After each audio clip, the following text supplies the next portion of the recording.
આજે માર્કેટના કારોબાર અંગે ચર્ચા કરવા માટે આપણી સાથે જોડાઈ ચૂક્યા છે થોડકોલ ઇન્વેસ્ટર્સ હબના ફાઉન્ડર અને SEBI registered market expert CA તપનભાઈ દોશી. તપનભાઈ, સ્વાગત છે આપનું જીએસટીવીમાં. Thank you. જી, શરૂઆત કરીશું બુલેટિનની. કારોબારી સપ્તાહના અંતિમ દિવસે માર્કેટ એક નિશ્ચિત રેન્જની અંદર કારોબાર કરતું જોવા મળ્યું છે. સેન્સેક્સ અને નિફ્ટીની અંદર વેચવાલી પણ રહી છે અને તેમ છતાં નિફ્ટી 25,000નું લેવલ જાળવવામાં સફળ થયું છે. શું કહેશો આજના માર્કેટ અંગે આપ? માર્કેટ ઓવરઓલ સારી કન્ડિશનમાં છે. 25,000નું લેવલ આજે તૂટ્યું નથી નીચેના લેવલ. એ દર્શાવે છે કે માર્કેટમાં એક સ્ટ્રેન્થ છે અને આઈ થિંક આપણે ઓક્ટોબર મંથ પછી આપણે પહેલીવાર 25,000 ક્રોસ કર્યું ગઈકાલે. તો એક બહુ પોઝિટિવ સેન્સમાં માર્કેટ આગળ જઈ રહ્યું છે. એના ઘણા બધા બેઝિકલી એના રીઝન્સ છે. એક તો આપણે જે ઇન્ડિયા પાકિસ્તાનનું વોરનું જે એસ્કેલેશન ઓછું થયું અને યુએસ અને ચાઇનાનું ટ્રેડ જે થયું, ટ્રેડમાં જે ડીલ થઈ છે એ એક પોઝિટિવ વે પર જાય છે. અને સાથે ગઈકાલે ટ્રમ્પે કીધું કે ઇન્ડિયા 0 ટેરિફ તરફ જઈ રહ્યું છે યુએસ સાથે ટ્રેડ ડીલમાં. સો એ પણ એક પોઝિટિવ છે અને જે રિઝલ્ટ આવ્યા છે એ ઓકે આવ્યા છે, એટલા ખરાબ નથી આવ્યા. પણ જે આપણું ઇન્ફ્લેશન છે એ 3.13 જે આવ્યું છે એ ઘણું નીચે છે અને અહીંયાથી એવું લાગે છે કે જૂનમાં એક ઇન્ટરેસ્ટ રેટ કટ થશે 25 બેઝિસ પોઈન્ટનું અને આ વર્ષમાં કદાચ 75 બેઝિસ પોઈન્ટનું કટ થશે આ વર્ષના એન્ડ સુધીમાં, જે એક મોટું પોઝિટિવ છે. આના લીધે શું થાય કે જો અગર તમારું ઇન્ફ્લેશન ઓછું રહે અને ઇન્ટરેસ્ટ રેટમાં ઘટાડો આવે તો જીડીપીમાં વધારો આગળ આવી શકે છે, કેમ કે તમારું મેન્યુફેક્ચરિંગથી માંડીને ક્રેડિટ ગ્રોથ ને એ બધું ખાસું વધે છે. લોકો લોન લે, ઇવન ઘણા બધા જે સાયક્લિકલ સેક્ટર હોય છે એમાં પણ બેનિફિટ મળે, જેમ કે બેન્કિંગ હોય છે, એનબીએફસી, રિયલ એસ્ટેટ, એ બધામાં બેનિફિટ દેખાઈ શકે છે. ખાસ કરીને જે મોટી તમે જો છો બાઇંગ ઇન્ટરેસ્ટ આવ્યો છે એ છે ડિફેન્સમાં. ડિફેન્સમાં આજે જે ઇન્ડિયા અને પાકિસ્તાનનું જે ચાલ્યું હતું વોરની સિચ્યુએશન, એના લીધે સડનલી એક તરફનું લોકો એ લેવા ભાગ્યા છે અને 50,000 કરોડનું નવું બજેટ પણ એલોકેટ કર્યું છે ગવર્મેન્ટ તરફથી. એટલે તમે જોઈ શકો છો દરેક શેર જે ડિફેન્સમાં છે વધે છે. આઈ થિંક આપણે લાસ્ટ ટાઈમ પણ આ વાત કરી હતી. ડિફેન્સ અહીંયાથી વધશે એનું રીઝન એક મોટો છે કે તમારી પાસે જે આજુબાજુ કન્ટ્રી છે પાકિસ્તાન અને ચાઇના, એના પર ભરોસો તો કરાય એમ છે નહીં. એટલે તમારું જે ડિફેન્સ સેક્ટર અને ડિફેન્સ એરિયા તમારે બહુ મજબૂત રાખવું પડે. હવે મેડ ઇન ઇન્ડિયાની વાત છે, કેમ કે જે ડિફેન્સ ઇક્વિપમેન્ટ્સ યુઝ થયા હતા પાકિસ્તાન સાથે જે આપણું વોર થઈ હતી એમાં ખાસી સારી રીતે એને પોતાની ફરજ નિભાવી છે અને દેખાય છે કે ડિફેન્સ જે ઇન્ડસ્ટ્રી છે અહીંયાનું ગ્રોથ સારો છે અને એમના મેન્યુફેક્ચરિંગ સ્કિલ એ સારા છે. એના લીધે તમે એક સાથે ડિફેન્સ સ્ટોક્સમાં વધારો છે જે શાયદ રહી શકે છે. એક ડિસન્ટ રિટર્ન પણ અહીંયાથી આપી શકે એવું લાગે છે અને બીજા બધા સેક્ટરે જેમ જેમ રિઝલ્ટ આવી રહ્યું છે એમાં પોઝિટિવ વે આવી રહ્યો છે. જી, કોલર જોડાઈ ચૂક્યા છે ઘનશ્યામભાઈ. હેલો જી ઘનશ્યામભાઈ, શું પૂછવાનું છે આપને?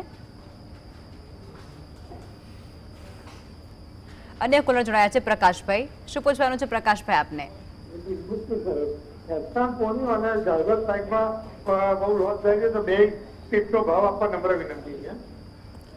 ઓકે, ઝાયડસ ફાર્મા ને બીજો સ્ટોક મને ખબર ના પડી, પણ ઝાયડસ એસ્ટ્રલ પોલી. ઓકે, સો એસ્ટર પોલીન ઝાયડસ ફાર્મા. તો ઝાયડસ ફાર્માની પહેલાં વાત કરીએ આપણે. જે હમણાં એક ઝાયડસમાં ઓવરઓલ એક આપણે ફાર્મા સેક્ટરમાં એક જે મોટો પ્રોબ્લેમ જે લાગતો હતો હમણાં વચ્ચે કે ભાઈ ટ્રમ્પ કોઈ ટેરિફ લગાડશે કે નહીં, તો જે હમણાં વચ્ચે એમને એગ્રીમેન્ટ સાઇન કર્યું છે જે હાયર રેટના જે ફાર્મસીમાં જે વેચાય છે દવાઓ યુએસમાં એના પર હતું. તો આ બધી આપણી કંપનીઓને એટલો બધો ફરક નથી પડ્યો. પણ ઝાયડસ અગર હું ફાર્માની વાત કરું તો ઓવરઓલ એ સ્ટોક સારો છે અને પણ હા કમ્પેરેટિવલી મને એવું લાગે છે કે નોર્મલ વેમાં તમને રિટર્ન આપશે. અને અગર તમે ચાહો તો બીજા સ્ટોક છે જે રીતે મારા હિસાબથી Sun Pharma that may do better from here.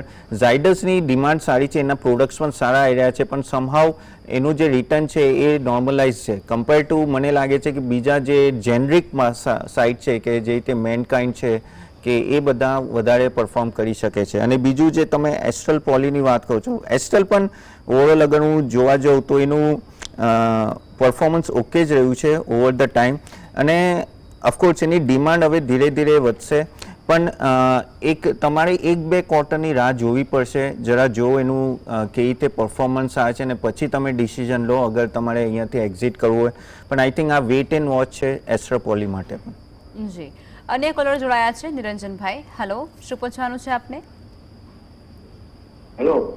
G hello. જી, આપને શું પૂછવાનું છે? મારે ગણેશ હાઉસિંગ વિશે પૂછવાનું છે. ગણેશ હાઉસિંગ આ ભાવે લેવાય? ગણેશ હાઉસિંગ ઓવરઓલ એનું પરફોર્મન્સ સારું રહ્યું હતું કેટલા ક્વાર્ટર્સથી. એનું રિઝલ્ટ આઈ થિંક આજકાલમાં આવવાનું હતું, એકવાર હું જોઈ લઉં કદાચ આવી ગયું હોય તો. સો ગણેશ હાઉસિંગનું માર્ચ ક્વાર્ટરનું રિઝલ્ટ ઠીકઠાક જ આવ્યું છે, બહુ મોટો ગ્રોથ નથી આવ્યો. પણ મારા હિસાબથી અમદાવાદમાં અગર આપણે ગણેશ હાઉસિંગ જુઓ તો ખાસું વેરી વેલ ડેવલપમેન્ટમાં ખાસું આગળ છે. અને એમની હાઉસિંગ સ્કીમ આગળ પણ અને જે પ્રોજેક્ટ્સ લાવી રહ્યા છે, ખાસ કરીને આઈટીનો મોટો પ્રોજેક્ટ લાવી રહ્યા છે, તો એમાં પણ ડિમાન્ડ દેખાય છે. મારા હિસાબથી આ લેવલ એક સારો છે એન્ટર કરવા માટે પણ. અને આઈ થિંક આવતા કુછ ક્વાર્ટરમાં અમુક ક્વાર્ટરમાં આઈ થિંક એમાં પ્રોફિટ વધી શકે એવું લાગે છે. આ તમે અગર આ ટોપ જો એનો એ ઓલમોસ્ટ 1450 રૂપિયા 1480થી હમણાં એ ખાસો નીચે આવી ગયો છે. 50% જેવો, 50 નહીં સોરી 30-40% જેવું પડી ગયું છે. અને આ એક સારો લેવલ છે ગણેશ હાઉસિંગમાં એન્ટ્રી કરવાનો. એની લેન્ડ બુક સારી છે અને આગળ જઈને પ્રોજેક્ટ્સ સારા આવે છે. અને એમાં હમણાં અમદાવાદ ખાતે ડિમાન્ડ સારી છે રિયલ એસ્ટેટની અને ગણેશ હાઉસિંગનું મોટું નામ છે. તો યસ, તમે એમાં અગર લેવું હોય તો લઈ શકો છો સ્ટોક્સ. જી, તપનભાઈ, નિફ્ટીમાં અત્યારના જે મહત્વના લેવલ છે એ કયા કયા રહેશે? નિફ્ટીમાં ખાસ કરીને આ 25,000નું ખાસ મોટું એક લેવલ છે, કેમ કે 25,000 પર હમણાં આપણે છે અને આ તૂટે તો ઓફકોર્સ આપણે 24,500 તરફ જઈશું. પણ 25,000નું એક મોટું સપોર્ટ લેવલ છે. અને તમે જુઓ કે એફઆઈનું બાઇંગ અમુક દિવસથી સારું આવી રહ્યું છે. પહેલાં 2-3 વીકથી સારું આવી રહ્યું છે. વચ્ચે એકાદ વેચવાલી આવી હતી, પણ આ બાઇંગ દર્શાવે છે કે એક નીચેના લેવલે સપોર્ટ સારો આવે છે. ઇવન તમે 2 દિવસ પહેલાં જ્યારે માર્કેટ 350-400 પોઈન્ટ પડ્યું હતું ત્યારે એવું લાગતું હતું કે પાછી વેચવાલી ચાલુ થઈ છે 25,000ની બાજુ આવીને પાછું. પણ દરેક લેવલે ડીઆઈ અને એફઆઈની ગમે ત્યાં બાઇંગ આવે છે. મારા હિસાબથી 25,000નું લેવલ એક સારો લેવલ છે. તમે ત્યાં સ્ટોપ લોસ રાખીને આગળ જઈ શકો છો. પણ નીચેમાં 24,500 આવી શકે અગર એક વેચવાલી એફઆઈ તરફથી આવે તો. જી, અન્ય એક કોલર જોડાયા છે રમેશભાઈ. હેલો, શું પૂછવાનું છે આપને? મારી પાસે ઇન્ડિયન ઓઇલ કોર્પોરેશન 72 રૂપિયાના લીધા છે અને અશોક લેલેન્ડ 188 માં લીધા છે. તો બંનેમાં શું કરવું? ઇન્ડિયન ઓઇલ ઓવરઓલ અગર જો આ જે પણ ઓઇલ કંપનીઝ હોય ને એ સાયક્લિકલ વધારે હોય છે, હંમેશા એ ધ્યાન રાખો. તો તમે આ કંપની જ્યારે પણ આવા સ્ટોક લો છો તો તમે ક્રૂડ ઓઇલ પ્રાઇસ જે તેલનો ભાવ હોય એ હંમેશા જોતું રહેવું જોઈએ. અને અગર આપણે ઇન્ડિયન ઓઇલની વાત કરીએ તો એમાં એવું જ પ્રોબ્લેમ થાય છે કે આ ઘણું ઓવર ધ યર સાયકલિક. તો આ એક કમ્પાઉન્ડિંગ સ્ટોક નથી કે તમે એવું કહો કે ભાઈ આગળ જઈને આ તમને રેગ્યુલર રિટર્ન આપે. તો આમાં તમારું એન્ટ્રી ને એક્ઝિટ બહુ જ ઇમ્પોર્ટન્ટ હોય છે. ઇન્ડિયન ઓઇલ ખાસ કરીને હું તો ના પાડીશ આ સ્ટોક માટે હમણાં, કેમ કે સાયક્લિકલ છે અને ઓવરઓલ ઓફકોર્સ આ માર્કેટિંગ કંપની છે એટલે ઓઇલ પ્રાઇઝીસ નીચે છે એટલે વાંધો નથી હમણાં. કેમ કે જ્યારે પણ ઓઇલ પ્રાઇઝીસ નીચે હોય ત્યારે ઓઇલ માર્કેટિંગ કંપનીને ફાયદો થતો હોય છે. પણ અગર ઓઇલ પ્રાઇઝીસ વધવા લાગ્યા, સમજી લો આ 70-75 ઉપર ગયું, તો આ લોકોના પ્રોફિટને ડાયરેક્ટ ઇમ્પેક્ટ આવે છે. તો હમણાં તમે રાખો, પણ અગર આ 10-20% ઉપર જાય તો મારા હિસાબથી તમારે અગર આમાંથી નીકળો તો નીકળો. આમાં એન્ટ્રી એક્ઝિટ કરતા રહેવું પડશે. આમાં એવું નથી કે તમે રાખ્યું 3 વર્ષ માટે અને પતી ગયું. રહી વાત અશોક લેલન્ડ, અશોક લેલન્ડનું પરફોર્મન્સ સારું રહ્યું છે અને ઓટોમોબાઈલ્સ ઓવરઓલ પાછા ઉપર આવી રહ્યા છે ધીરે ધીરે, ખાસ કરીને આજે ટેરિફ વોરનું જે બધું હતું. પણ અશોક લેલન્ડ કમ્પેરેટિવલી ઈવીમાં પણ ધીરે ધીરે આગળ આવ્યું છે, પણ એના જે કોમ્પિટિટર છે એના સામે થોડું પાછળ છે. ઓફકોર્સ ટાટા મોટર્સ અને અશોક લેલન્ડ અગર આપણે હેવી વ્હીકલ્સમાં જોઈએ તો બે મોટા કોમ્પિટિટર છે. પણ મારા હિસાબથી અહીંયાથી તમારે થોડું ઈવી ફોકસ કરવું હોય તો એક M&M મને વધારે સારો લાગે છે કમ્પેર ટુ અશોક લેલન્ડ, કેમ કે એમના જે નવા મોડલ્સ છે એ બધા વધારે સારા છે. અશોક લેલન્ડ ઓફકોર્સ ઉપર આવ્યો છે, 20-25% ઉપર આવ્યો છે. અગર તમારી પાસે હોય તો વેઇટ કરી શકો છો. હમણાં હજુ સુધી એનું રિઝલ્ટ નથી આવ્યું. રિઝલ્ટ જો કેવું આવે છે પછી તમે ડિસિઝન લઈ શકો છો, કાં તો તમે બીજા સ્ટોકમાં પણ મૂવ કરી શકો છો. જી, અન્ય એક કોલર જોડાયા છે આનંદભાઈ. શું પૂછવાનું છે આનંદભાઈ આપને? જી, કેજી ઇન્ડસ્ટ્રી. કંઈ 1400 રૂપિયાનો હતો ને 2000 સુધી જઈને આવ્યો હતો. કેસી ઇન્ડસ્ટ્રી, કેઈસી ઇન્ડસ્ટ્રી, ઓકે. સો કેઈસી ઇન્ડસ્ટ્રીની હું અગર વાત કરું, કેઈસી ઇન્ટરનેશનલની તમે વાત કરો છો, હું રોંગ ના હોતો તો એ કેઈસી ઇન્ટરનેશનલ ઓફકોર્સ ઇપીસીમાં એક મોટું નામ છે એ લોકોનું, અને આ સ્ટોક સારો એવો ભાગ્યો હતો. અગર તમે જુઓ તો 240થી 1200 રૂપિયા સુધી, પણ પછી એક સારી એવી સેલિંગ આવી છે અને ઉપરથી પણ હજી 40% ડાઉન છે. પણ અગર હું એનું રિઝલ્ટ જોઉં તો વચ્ચે બહુ સ્લમ્પ આવ્યો હતો, એટલે ખાસો નીચે ડાઉન ગયા હતા 2 ક્વાર્ટર સુધી. ડિસેમ્બરનું ઓકે હતું, પણ આ ક્વાર્ટરમાં મેક ઓર બ્રેક છે કે કેવું રિઝલ્ટ આવે છે. પણ મારા હિસાબથી એનું પ્રોફિટ એટલું વધી નથી રહ્યું, અને સેલ્સ નોર્મલી 15%થી તમે જો 3 વર્ષનું એવરેજ છે.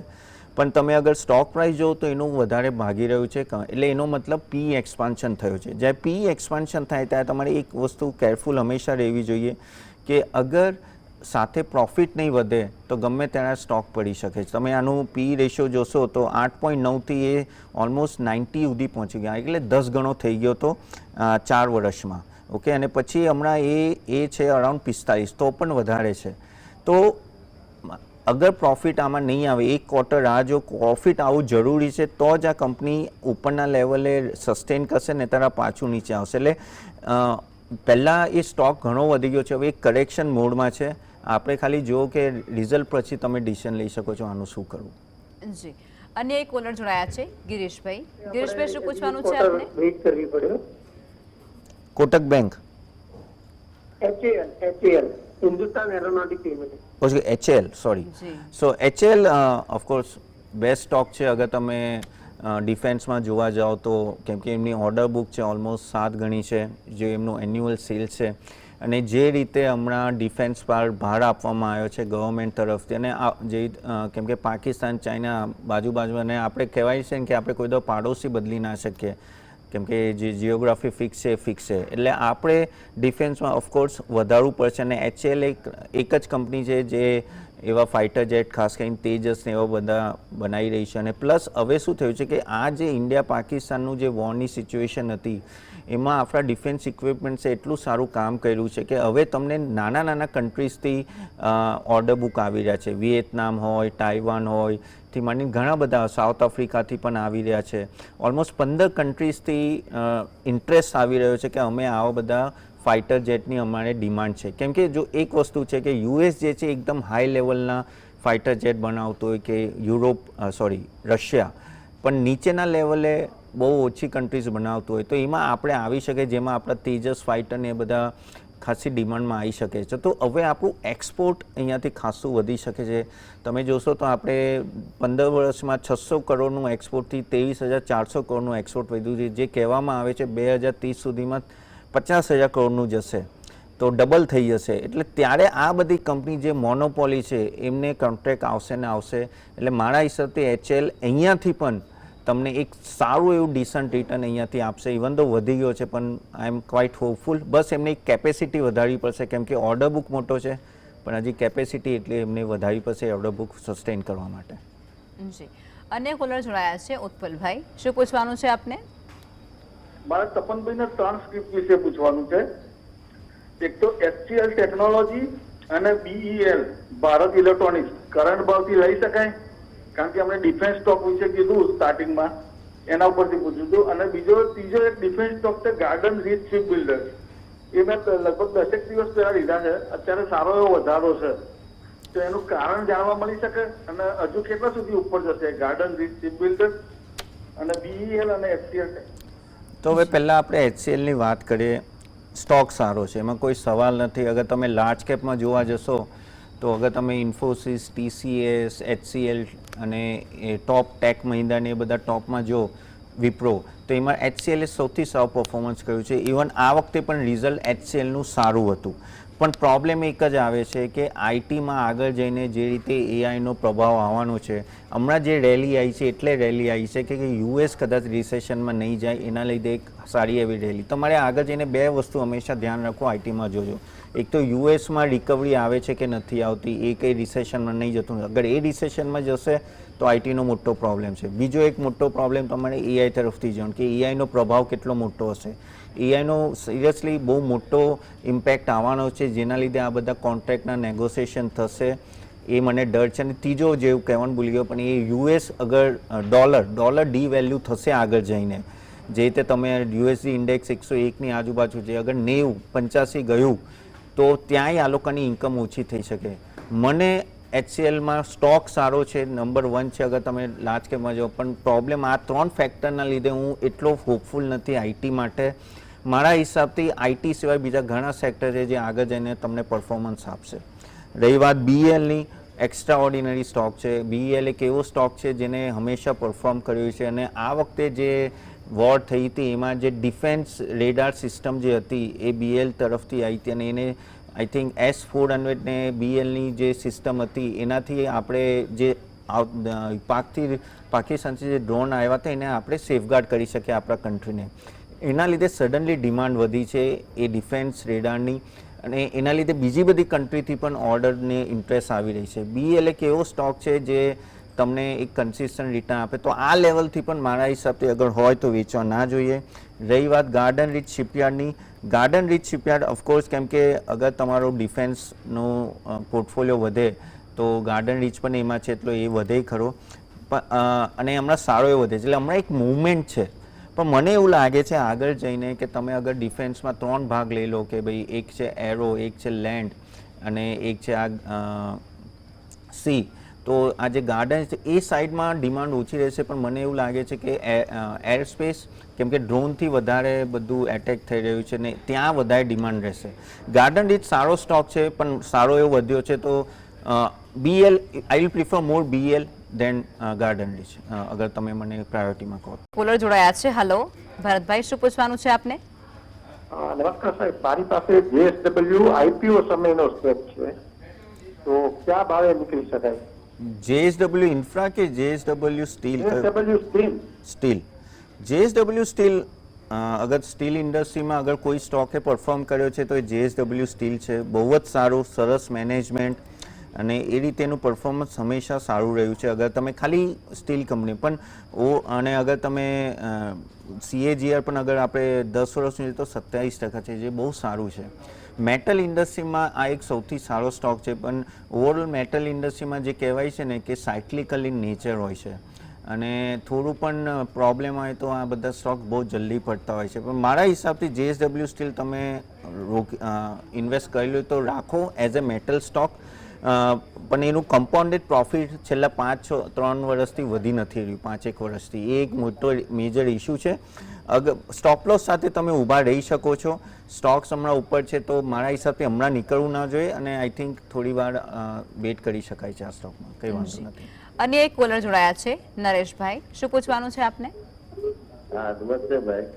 મારે HCL, મજગાંવ ડોક, કોચિંગ શિપયાર્ડ બધા પડેલા છે, ડિફેન્સ વાળા બધા છે. HCL, મજગાંવ ડોક, BDL, કોચિંગ શિપયાર્ડ વગેરે પડેલા છે. હવે એમાં શું કરાય? નીકળી જવાય કે રખાય? ના, આમાં હવે ઓફકોર્સ આ બધા સ્ટોક વિશે મેં હમણાં જ વાત કરી. મેઝાગોન પણ એક ટાઈપનું શિપ બિલ્ડિંગમાં છે, જે સબમરીનને એ બધું બનાવે છે, એની પણ ડિમાન્ડ સારી રહેશે. તો આ બધા સ્ટોક તમે એઝ અ બાસ્કેટ રાખો. ડિફેન્સ એઝ અ બાસ્કેટ સારું પરફોર્મ કરશે એવું લાગે છે આવતા 2 વર્ષમાં, કેમ કે ફર્સ્ટ ઓફ ઓલ જે ગવર્મેન્ટ તરફથી ઓર્ડર આવી રહ્યા છે એ પણ મોટા આવી રહ્યા છે, જે તમારા 50,000 કરોડનું ઓર્ડર બુક આવી રહ્યું છે. અને મેજર જે મેં આગળ કીધું, એક્સપોર્ટ અગર વધશે, અને આ બધાને કેવું છે કે ડિફેન્સ સેક્ટર કેવું છે કે રાતોરાત કોઈ રેપ્લિકા ના કરે, રેપ્લિકા એટલે એની કોપી ના કરી શકે, કોઈ તરત કોઈ બીજી કંપની આવી ના શકે. તો આ જે તમે બધી કંપની કીધી એ બધી કંપનીનું એક યુનિક USP છે, અને એના લાયસન્સ કોઈ લઈ નથી શકતું. અને અહીંયાથી કેમ કે તણાવ વધશે, અને જે રીતે આપણા પ્રાઇમ મિનિસ્ટરે કીધું કે એક નાનો એટેક પણ થયો કશે તો એને વોર ગણવામાં આવશે, તો પાછા આ બધા ડિમાન્ડમાં આવી જાય. અને કેવું છે કે જે પણ વોરમાં યુઝ થયું છે, ડ્રોન હોય કે મિસાઇલ હોય કે ગમે તે, એ બધાનું પાછું તમારે મેન્યુફેક્ચરિંગ કરવું પડે. તો આ બધા સ્ટોક કંઈ કરવાની જરૂર નથી, તમે ભરેલા છે તો રાખી મૂકો, એક તરહની, અને 2 વર્ષ 3 વર્ષ આપો અને મારા હિસાબથી આ સારું આપશે. ઇવન તમે ETF પણ વિચારી શકો છો, અગર તમે કોઈએ લીધા ના હોય તો જે તે મોતીલાલ ઓસલનું ETF આવે છે, ડિફેન્સ ETF, એમાં જઈ શકો છો. ગ્રોનું પણ એક ETF આવે છે, એક્સચેન્જ ટ્રેડેડ ફંડ, કે તમને ખબર નથી પડતી કે ભાઈ હું HLમાં જાઉં કે BELમાં જાઉં કે એવા કયા સ્ટોકમાં જાઉં, તો તમે ખાલી ડિફેન્સનું ETF લઈને મૂકી દો તો પણ તમને આગળ જઈને રિટર્ન મારા હિસાબથી આપી શકે છે. જી તપનભાઈ, આવતા સપ્તાહનું માર્કેટ સેન્સેક્સ અને નિફ્ટીની દ્રષ્ટિએ આપના મતે કેવું રહેશે?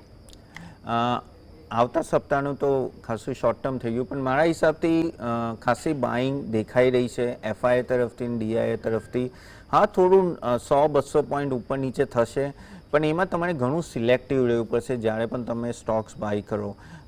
અમુક સેક્ટર તમે એવોઇડ કરો તો અગર જે તમારા ડિફેન્સ તો ફ્લેવર ઓફ ધ મંથ છે કે ભાઈ બધા ડિફેન્સમાં જઈ રહ્યા છે, પણ જે સેક્ટર જે રીતે બેન્કિંગ છે કે NBFC છે એવા બધા સેક્ટરે આગળ જઈને કરી શકે છે. તમે જુઓ આજે કેપિટલ માર્કેટે બહુ સારું પરફોર્મ, કેપિટલ માર્કેટ સેક્ટર એટલે કોણ આવ્યું આમાં, MCX, BSE, CDSL, CAMS ને એ બધા સેક્ટર, એન્જલ બ્રોકિંગ, તો એ બધા અગર માર્કેટ વધે તો જે કેપિટલ માર્કેટમાં જે પણ આવે છે એ બધા સ્ટોક્સનું પરફોર્મન્સ આપો વધે છે.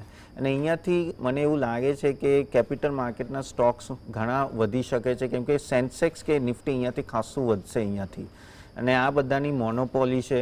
તો એક તરફથી તમે એ સેક્ટર પણ અગર તમારા નજરમાં રાખવું હોય તો રાખી શકો છો. જેમાં તમારે થોડું કન્ઝર્વેટિવ રહેવું હોય કે થોડું એવોઇડ કરવું હોય તો હોટલ બિઝનેસીસમાં થોડું ધ્યાન રાખો કે JNKમાં, જમ્મુ કાશ્મીરમાં જેટલી હોટલો છે, જે કંપનીઓને, ત્યાં થોડો ઇસ્યુ આવી શકે છે. અને ટુરિઝમ ખાસ કરીને, કેમ કે હવે તમે ટર્કી ને એ બધાના ટિકિટો જોવો છો કેવી રીતે કેન્સલ થઈ રહી છે, અને JNKની પણ ત્યાં ટુરિઝમને ઇમ્પેક્ટ હોય, તો એ અમુક સેક્ટરમાં થોડું જોઈને ઇન્વેસ્ટ કરવું જોઈએ.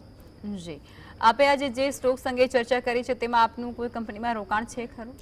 મારું રોકાણ નથી, પણ મારા ક્લાયન્ટનું હોઈ શકે છે આ બધામાં રોકાણ. જી બિલકુલ, આપ અમારી સાથે જોડાયા.